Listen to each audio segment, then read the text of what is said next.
This is a statement for Workman's Comp in Stockton, California, Judge Grill's Court. My name is Julio Zamora. I live at 1385 El Camino Way, Los Banos, California, 93635. My employer is Safeway in Tracy Distribution Center in Tracy, California, 1-800-388-2125. This statement is regarding disability. I received a notice of offer of work on December 1st, 2010. I went to work on December 3rd, 2010. On the fifth day of work on December 7th, 2010, I was flat out sent home. And it's a union shop. And I should also note that they refused to honor the notice of offer of work on December 7th, 2010 because I received the notice of offer of work on December 1st, 2010. And that Safeway and Distribution Center in Tracy, California is a union shop.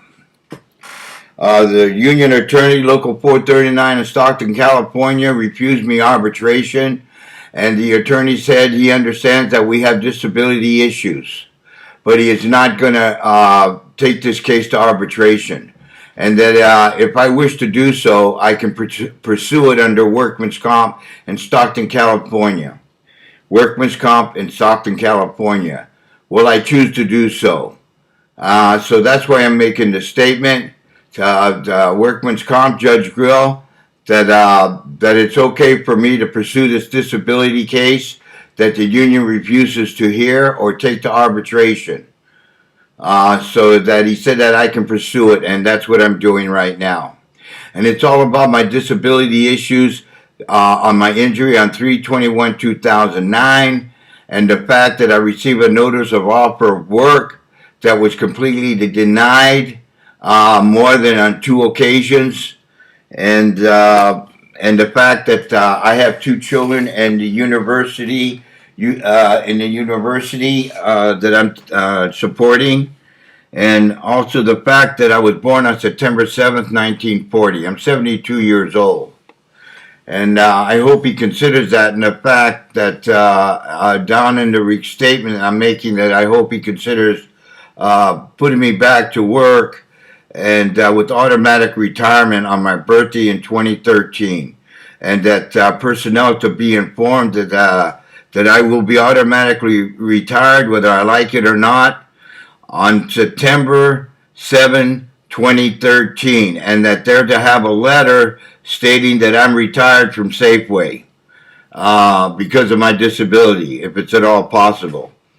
And I'm hoping the judge allows me that consideration due to the fact that I have a notice of offer of work that I received on December 1st, 2010. So I hope he considers this in the interest of justice. And here we go.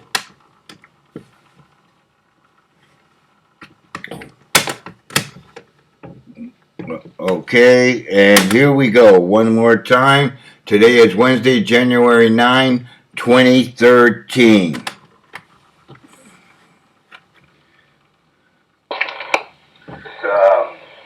Wednesday, January 9th, 2013.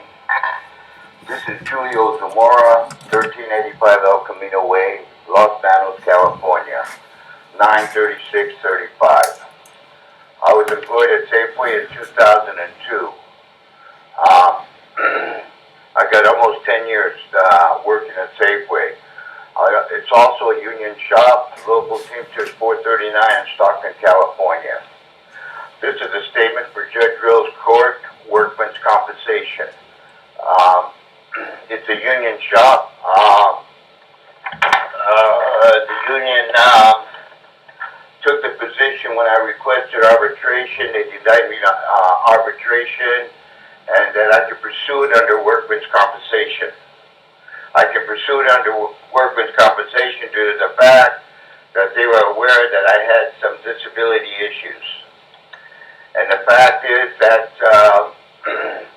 I wasn't notified on anything regarding union contractual procedures. I was notified by phone there was a panel hearing in 2011. I did not receive any registered mail concerning grievances or anything else for that matter by registered mail. I was informed by a phone call in 2011 that there was a panel hearing, and it was put in abyss when I mentioned to them that I have a hearing impairment, severe, profound hearing impairment.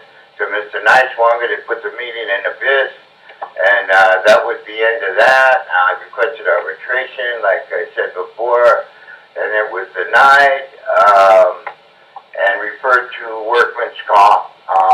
I could do that if I wish to do so, and which I did. So this is a statement for Judge Grill's court that I hope he considers it. And also I'd like to mention the fact that I was not fired on December 7th, 2010. I was just flat out sent home on December 7th, 2010. So going from there, I'd like to know one thing. On 3/21/2009, I was limping and they sent me to the company doctor. On 3/21/2009, I seen a Nancy Perdillo, who was the first one to see me, and she gave me drug and alcohol tests. And she talked to somebody on the phone. Who it was exactly, I don't know. But she signed it, and then on the other copy, I signed this copy, drug and alcohol tests, drug screening results. And then I have another one here who was, that I guess I took at 3/22/09, provider signature, I can't read it. Okay, and she said that it was a sprain. So on the next day, on the follow-up, I guess, it says left leg, thigh sprain, knee sprain, and cannot drive, no swelling, no this, no that, and no driving. And that's what he said, initials OE, whatever that is. Okay, and they didn't give me any prescriptions. Rapid drug screen was done. EBTA required, done. So anyway, that was it. That was on 3/22. And this check remained off work. And it says I can return to work light duty 8 hours a day on 3/22/2009. Okay, until my next appointment was 3/30/09. Okay, that's the document that I have. Accident and treatment activity report. Okay, now, going further.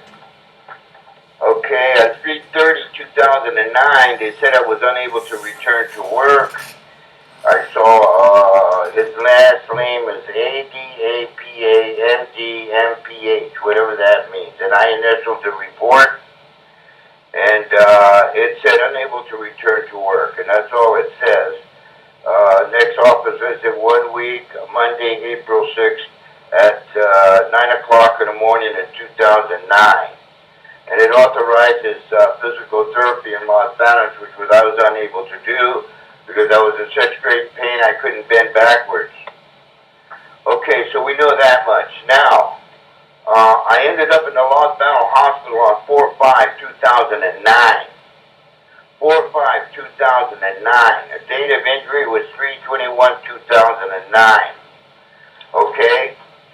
So that's the day I was admitted on 4/5/2009 to the hospital. And they made out an occupational report. Okay? And it says here that I went in for left leg pain and I came out with low back. They took an MRI. Low back pain, radiology, whatever. They took an MRI. That's from the Los Banos Memorial Hospital, okay? And date of admittance was 4/5. I was out of there on the next day, about 5 or 6 in the morning, when I took an MRI. Now, I'd like to note the fact that I had to go to Tracy, the company doctor, to see Dr. Hubby. because they had made an appointment for me. So if this was done on 4/5, 4/6, I got out of the hospital, I had to see her on 4/6. Okay? So, and unable to return to work on 4/6, I had to see Dr. Hubby, and that's the Memorial Hospital kept me off work until 4/6. Now, okay, so we know that I was in a hospital on 4/6, and we know that I went in there for left leg pain. Okay, and we know that the company or the prior, whoever that doctor is, said I had no swelling, no nothing, and I was on light duty. Okay, I got the wrong diagnosis on 3/21/2009. I got the wrong diagnosis again in 3/22/2009. I ended up in a hospital on 4/5, 2009. I was out of the hospital on 4/6/2009, around 6 or 7 in the morning, and I proceeded to see Dr. Hubby, I believe it is. Let me see what it says here.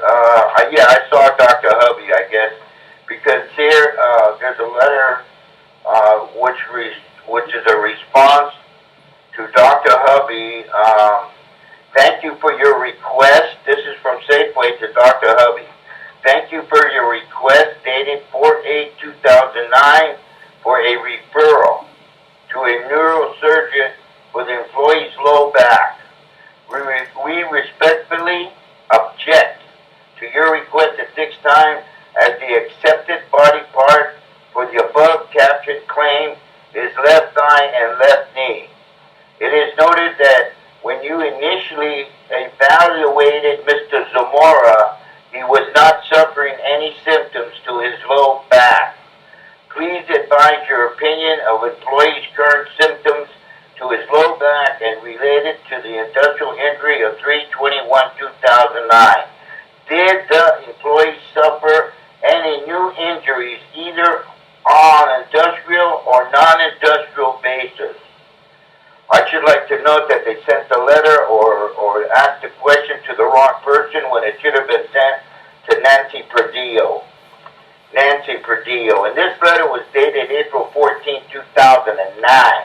And they were referring to 4/8/2009. I remind you that the fact that I got out of the hospital on 4/6/2009, and I gave Dr. Hubby an MRI on 4/6/2009, which stated that I went in with low back and came out. I went in with left leg pain, okay, and came out with low back, okay, and then the rest is history, I suppose. They had me on light duty, which was unable to do, okay. And then I seen this lady, what's her name? She puts you on light duty, and her name is Michelle Ortiz, okay? And she put me on the health and safety room, light duty, because I've been on light duty since 3/21/2009. And it states, no lifting, 10 pounds, no pushing, pulling, walking, going up and down stairs, and other, okay? And the next appointment was 4/15/09, and this was signed on 4/8/09. 4/8/09, okay? And they had me on light duty, and they had me all doing this stuff, okay, right? And then further, I'd like to state that that was a continuous thing with them until 4/17/09. I went to the company doctor stating I couldn't take this light duty anymore, for the fact that I was in a lot of pain, and the swelling was getting bigger and bigger, and I just couldn't take any more Vicodin. And I live in Los Angeles; it's a long way to go.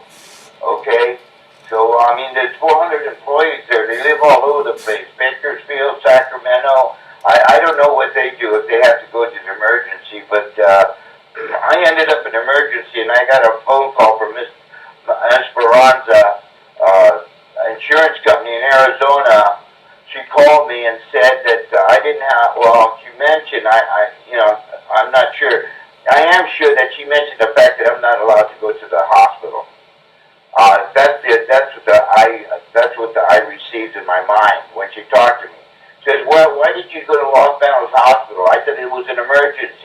Well, you're supposed to go to Tracy. Well, I said I couldn't make it to Tracy. Anyway, she got upset. So I'd like to make that statement for Judge Field to consider. Okay, so now we know that the insurance company got upset because I ended up in the hospital, and that they gave me the wrong diagnosis, and they kept me on light duty, and I went back there, and I went to see, I guess Bartell, whatever, or Pullman. I don't, let me see whose name this is.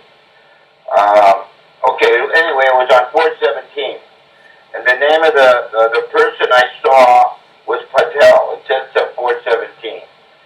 Okay, I got his report here, 4/17/2009. Current work status. Unable to return to work. Severe back pain, medical problems until next visit. I am not sure this is an industrial condition.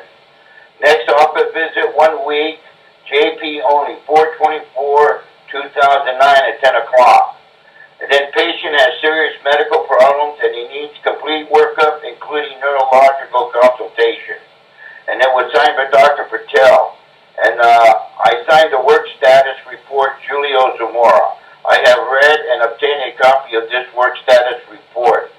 I remind you, MPI 14078974481. And this is the only copy that I got. I never received a PR2 report, and I don't remember it. And I don't remember signing it. Okay? Now, I have a copy of the PR2 report. And I should like to note, it says, vitals taken on 4/17/2009 at 12 in the morning. Okay? And he says, I think all his problems are non-industrial condition.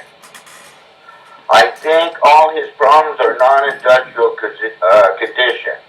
I advise Mr. Zamora to get a medical attention from on private basis and figure out what is his problem on non-industrial basis condition and not caused by any injury at his work. He will be on TTD on private basis. TTD, I don't know. I was on disability anyway. I filed with the unemployment office. And also, this exam was done on 4/17/2009. Okay? And I'd like to also note that it says the box is checked, return to full duty on 4/17/2009 with no limitations or restrictions. And then he checked the other box. RTW as per week, status, paper signed by patient and doctor, and it is attached with this REG. Primary treating physician, original signature, do not stamp. Date of exam 4/17/2009. And I'd like to note, I looked at the second page of this paper. It says, I declare under penalty of perjury that this report is true and correct to the best of my knowledge, and that I have not vindicated or I did not violate Labor Code 1393 point, okay, and it says signature, executed at Tracy, San Joaquin County, California, dated 4/17/2009, name, Patel, MD, address 644 West 12th Street, Tracy, California. Okay, 209-832-8984, and that's it, okay? There's no other signature on here. My name is not on this PR2 report. I'd just like to note it for the record that my name is not on this PR2 report, and it says down here below, it says signed by patient and doctor. Then it is attached with this REG, primary treating physician. So I'd like the court to realize and to know the fact that I got a wrong diagnosis on 3/21/2009, and they had me on line duty, and on top of that, he's indicating that I signed this. And on the second REG, with it page 2,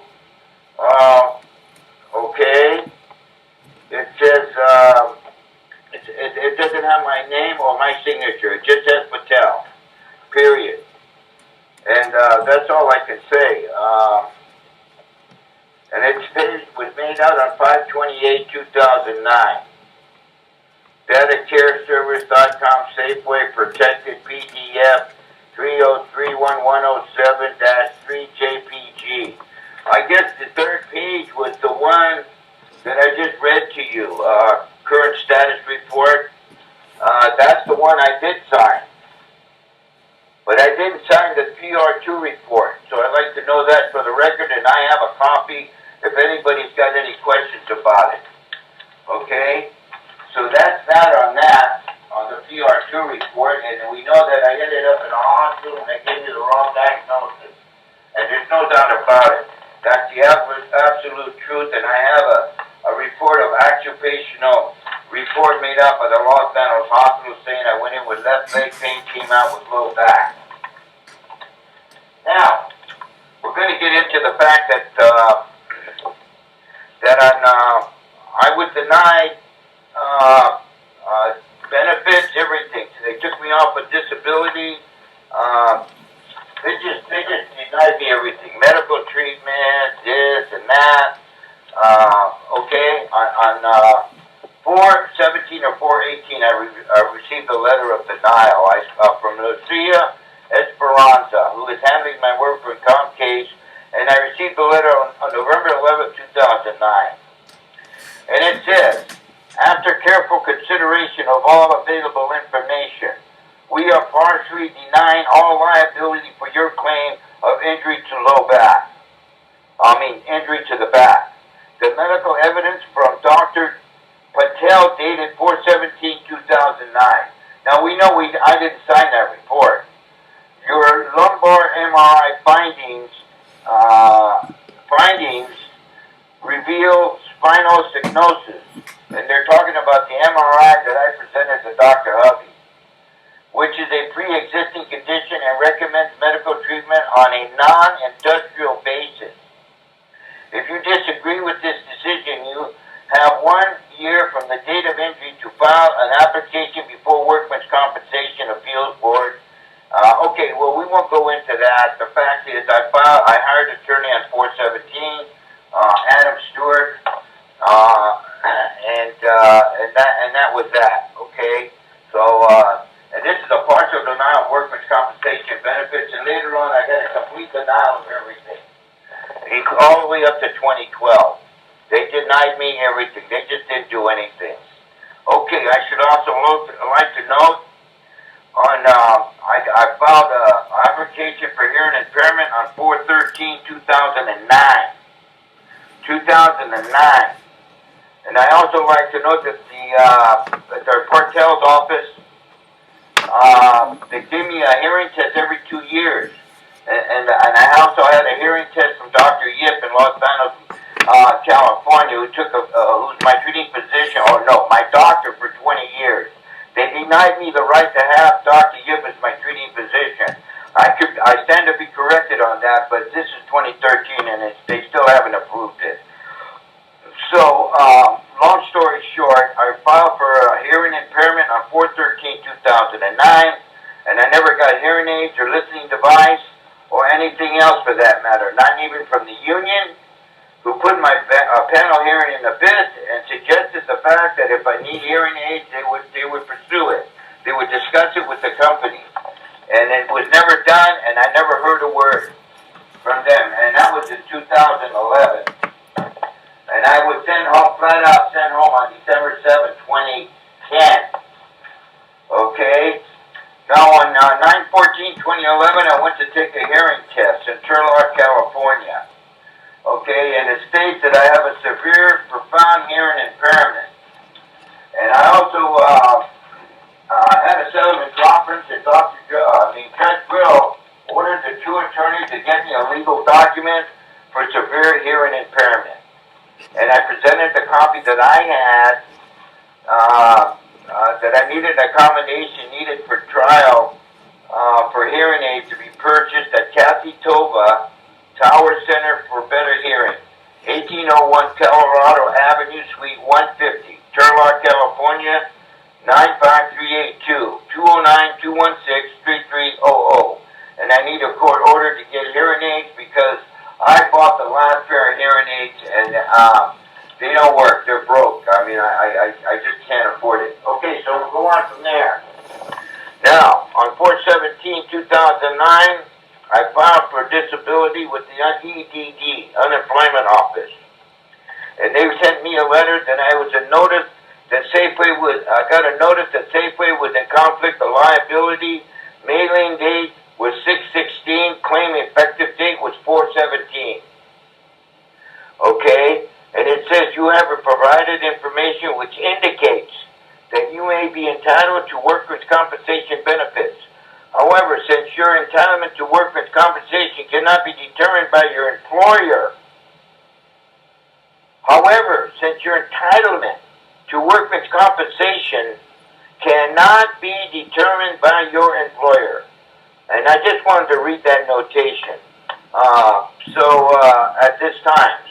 So we know that they have no right deciding anything, and they gave me the wrong diagnosis. I have to keep bringing that up to remind the court, because they denied me everything, hearing aid, hearing accommodations on hearings, and just totally ignored me. Okay, so we got through that. Then in 2009, they just taking me off work, putting me on. I had a full release to go to work. They ignored it. They didn't put me to work. They kept me off. They didn't pay me back pay, pension, benefits, RSVP, etc. Nothing. I didn't make very much money that year. In fact, I got a letter that they sent me one check for $10,000 minus 15% of this or that, and that's what I got for the year. $10,000, and I have 2 children in the university, and I need 1 more year of work for her to get her BA degree in biology chemist. So going on for that, on December 7, 2010, I received, December 1st, 2010, I received a notice of offer of work. A notice of offer of work. Okay? And it was sent to me by Lucia and Esperanza in Safeway Insurance Company in Arizona. And the QME report was taken from Ronald Pornoff, MD. Okay? And it says here that, I got the paper, okay. I got the notice of offer of work, and it says here that it was sent by Luceria and Ferranza. Okay, and my employer was Safeway, and the claim number was 25009-25228. QME report. Birthday 9740. Injury date 3/21/2009. Date you're eligible to return to work is 10/13/2010. But that I was already working in the year of 2010. So, but I didn't have this notice of offer of work. I didn't receive it yet. Okay. So I go on to say that I also applied for a change in attorneys. I had to go to Central Valley Injured Workers Legal Clinic because Adam Stewart did not enforce the notice of offer of work. And I'm not going to elaborate on that. And the fact that there was no legal document presented to the Judge Brill court regarding severe profound hearing impairment. Judge Brill was not made aware of that I had a hearing impairment and I couldn't hear. So no listening device or anything else was done to help me when I went to court, in Judge Brill's court. So he had to put the case off calendar because Adam Stewart did not put the legal documents in his hand concerning severe, profound hearing impairment. Okay, back to the notice of offer of work. Okay, on page, I guess it's page 3, it says that the employee must accept, reject, or object to this offer for regular work and return this form to the employer or claim administrator. listed on the form within 20 calendar days of the receipt of this offer, or it will be deemed that the employee has accepted the offer and has waived the right to object to the location and shift. Okay? And then it says to put down the name and shift that you want. It's asking me for the date and shift if I want. It says here, this position is for a different shift that you pre-injury position. This shift time is 10 o'clock in the morning to 12 midnight. Eureka run, 14 hours a day. Okay, overnight.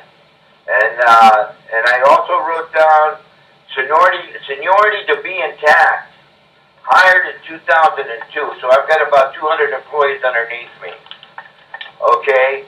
And I should also know that they kept sending me copies of this notice of offer of work to sign it and send it back. And each one has a different page. I don't know what's going on, but they all mean the same thing. Okay? So this notice is not.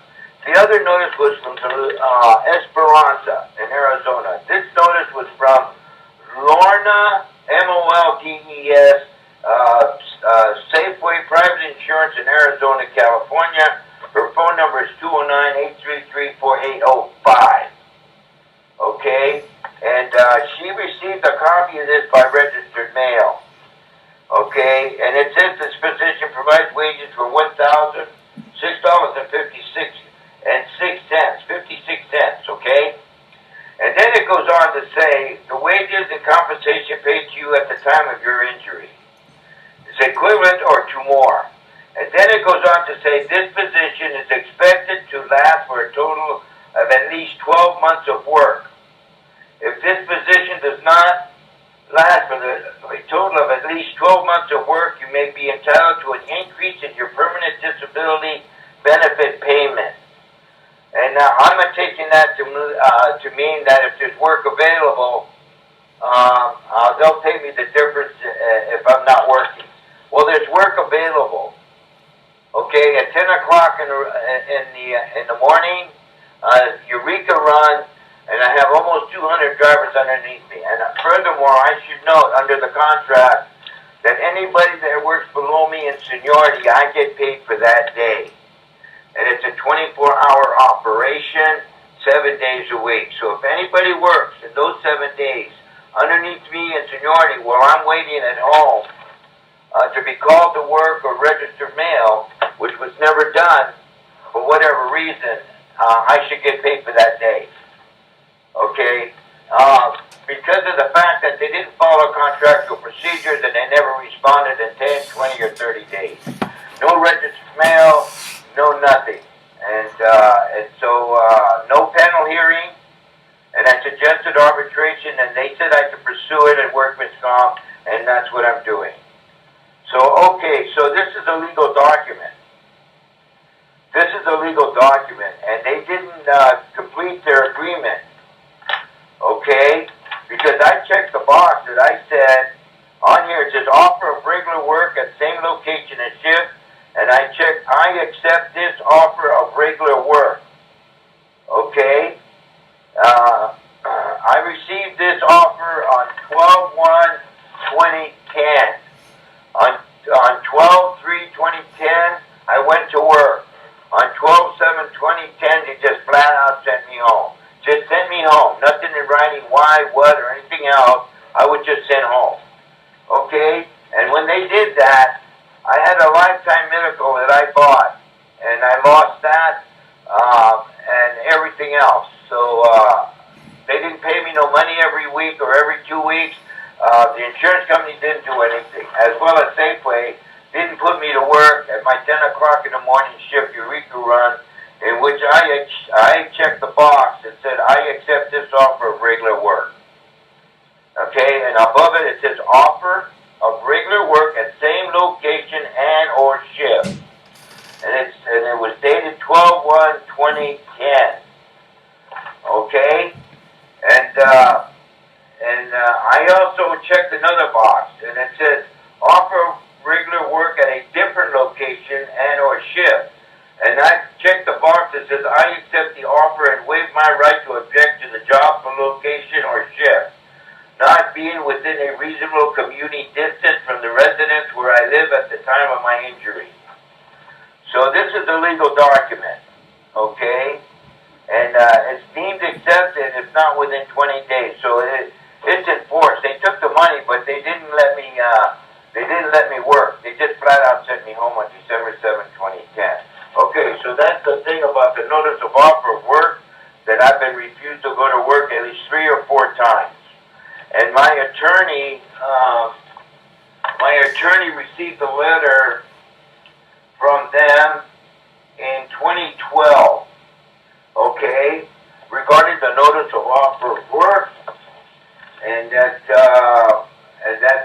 they said you give me another offer. They've been giving me offers and everything else, but then when I get to see Max Adler or the union, they go, I don't know anything about it. And this has been going on since December 7, 2010. They don't know anything about anything. They're in a state of denial. They don't know anything, but yet I have documents, and I have a document from our attorney that says to report to work. And I was denied by Mike Sadler. So if you were to ask him, he would say, the first I heard about it. So that's where that's at. So they refused to put me to work according to the notice of offer of work, which they didn't honor because I'm not on the 10 o'clock shift Eureka run according to the agreement with Workman's Comp. Okay, now the PR2 report. I have the QME report here, which I'd like to read a few things because it's very, very important. My life is on the line here, okay? And I need to be returned to work so I don't lose my lifetime medical insurance for my family and my children, which will protect them for up until they're 26 years old. So going forward with this, with the QME report. Pre-injury capacity loss. Examinee can't perform most activities of daily living. He has some discomfort in the back with prolonged sitting, standing, walking, and driving his truck. Examinee can return to his usual and customary duties. And I was sent home on 12/7/2010, and I was also on FMLA, okay? And I have seniority there. There's no reason why they can't work me, okay? And then I'm going to read this other part. Now, we know about that one, okay? There's no work restrictions. There's no work restrictions. It says work restrictions, none. Okay, work restrictions, none. Okay? That's like having a full duty release to go to work and they refuse to put me to work. Okay, now, we're going to go over here and prognosis, okay? Examining mechanism of industrial injury could not have caused multiple alleged problems noted in the cervical and lumbar spine and left knee. I'm assuming that the QME report is reflecting the report of the PR2 report from Dr. Patel. Okay? This leaves a reasonable person to conclude that the pre-existing arthritis in the cervical and lumbar spine as well as the left knee had contributed to the examinee's clinical situation. At this time, I would appropriate 30% of CAUSATION to non-industrial cause and 70% to the work injury. I'd like to note that for the court. And he had no changes anticipated, prognosis. So this can't be amended because he said no changes anticipated. He doesn't intend to make an amendment, in other words. Okay? So anyway, that's it. They didn't honor the notice of offer of work that I received on December 1st, 2010. I went to work December 3rd, 2010, and December 7th, 2010, they flat out just sent me home. Just flat out. And I haven't been paid every week or every other week. I get paid once a year. The last check I got, the first one was $10,000. The last one I got was $3,000 for the year. And they've been taking out 15%. and they denied me all medical benefits, disability payments, and everything else. They keep sending me they're going to do this, they're going to do that, but they don't do it. And like I said, they don't do it. But they did send stating that the company offered me work to my attorney and to me in 2012. They said there's work available. They're offering me to go back to work. But I got to tell you, the attorney said to report to work. I did, and they said, we don't know anything about it. We don't know anything about it. So I'm asking for a court order to be returned to work with all back pay and benefits and RSVP to be restored and to be paid 14 hours a day, 7 days a week. According to the contract, anybody that works below me, I get paid for that day. And it's a 24-hour operation, 7 days a week. And I also asking them that I be automatically retired on my birthday in 2013. Automatic retirement, whether I like it or not, and personnel department to be informed so that I can have a letter that I've retired from Safeway on September 7th, 2013. That's my birthday. I'll be 73 years old. So I'm asking a court order for that due to the fact that in 2009, they never paid me back pay, benefits, or anything else. They didn't. I had a full release to go to work, and then all of the issues were related to disability workman comp issues.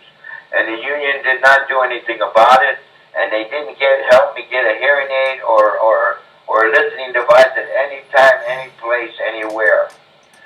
So I could pursue this under the union attorney who gave me a letter stating I could pursue this under workman's comp because I have disability issues.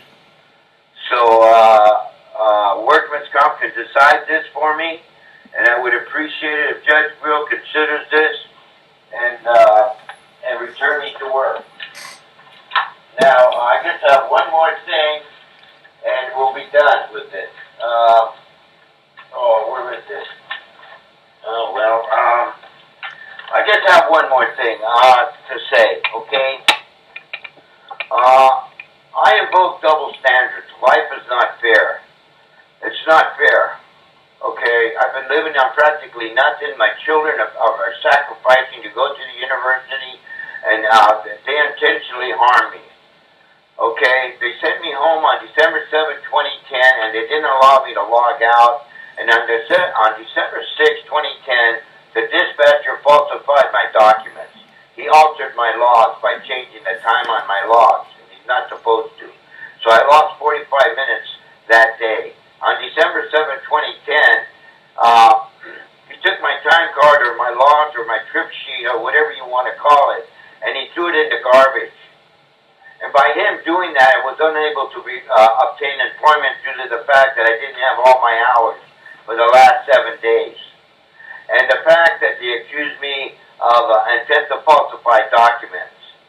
And there's no doubt about that he's guilty beyond a reasonable doubt. Because he violated DOT regulation 395.15 and 395.8. And on top of that, according to Joe, who's the director of DOT, stated to me that he is responsible to make me aware that he falsified my documents. It's in the regulation. He's supposed to make me aware that he falsified or altered my logs. And he didn't do so on December 7, 2010. They just flat out sent me home. And his name is Joe. He's a director of the Department of Transportation. And I'm not going to go any further. Okay, so I'm claiming double standards. Life is not fair.